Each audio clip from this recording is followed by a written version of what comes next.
Welcome to the Origin Summer Preview with the Dice Tower. In this series, we look at recently released and upcoming games for summer 2014. And now, recorded live at Origins 2014. Here's your host, Eric Summerer. Welcome back to the Origin Summer Preview. I'm Eric Summerer, here with Zev from Z-Man Games, and I am very excited about this one. This is a new spin-off from the pandemic universe. Yes. That sort of turns everything on its head. Yeah, this time you are the disease. Okay. The diseases are fighting back. Right. But it is important to note it is not cooperative.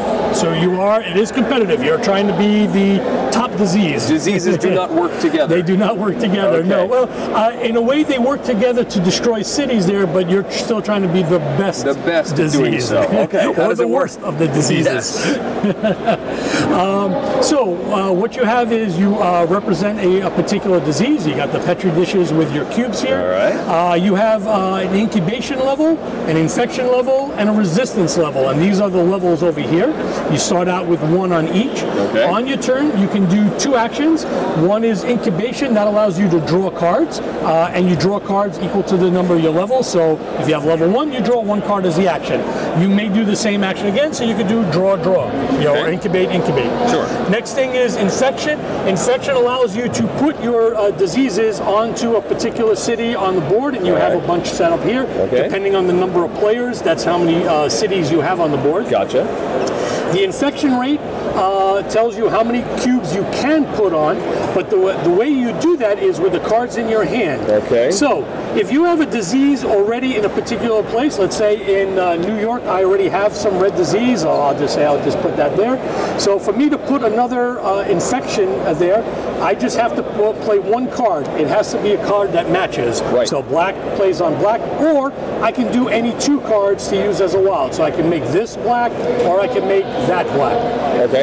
If I want to go in a city in which I have no cubes already, it costs me two cards. Gotcha. And it has to be two black, or in this case, it could be one black and two, or if I had four totally different colors, I can do that. So basically that acts as one black, that acts as another black. If you really wanted to go to New York. So if you really wanted to go to New York, absolutely, and that's the infection.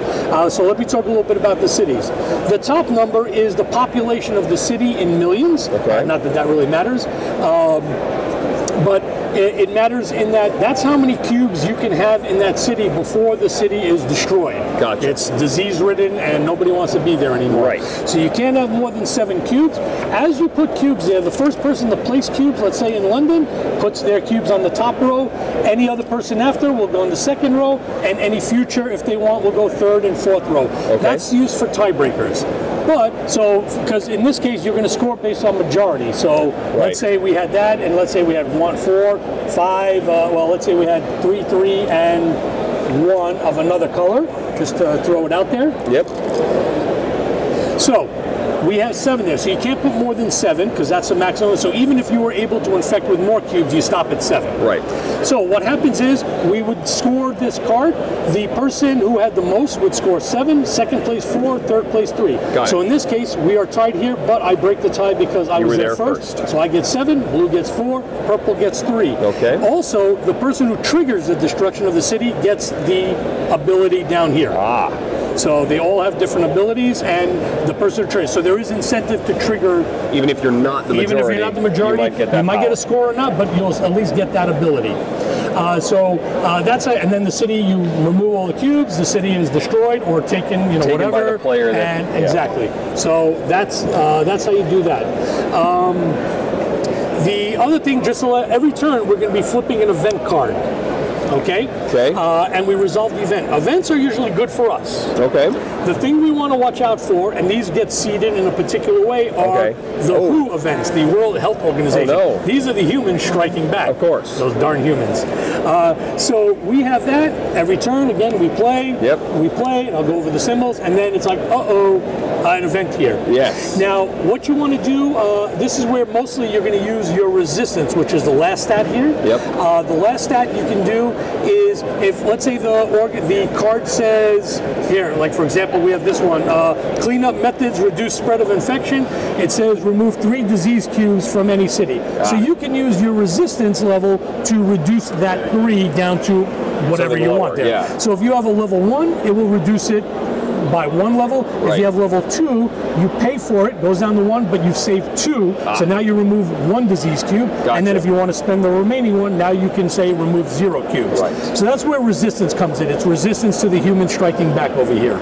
The other thing to pay attention to is you may have seen some symbols over here.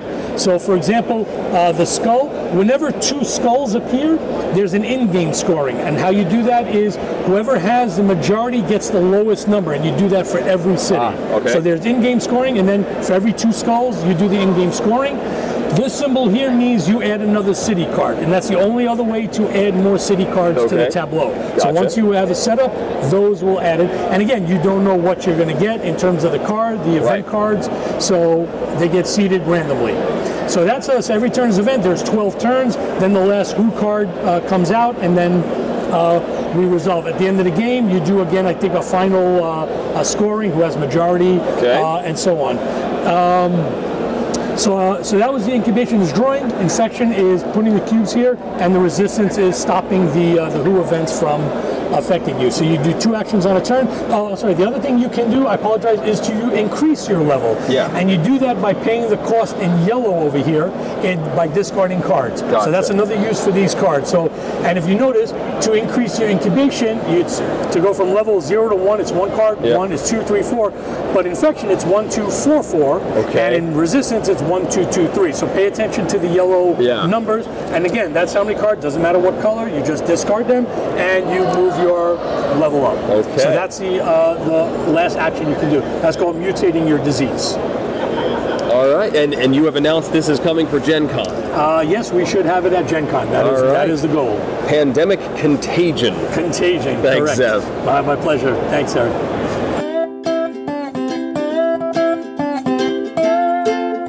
Thank you for joining us today. We hope you join us for the rest of our summer preview videos. We'd like to thank Gamma and Origins for making these videos possible. And we hope that all of you have fun gaming. See you next time.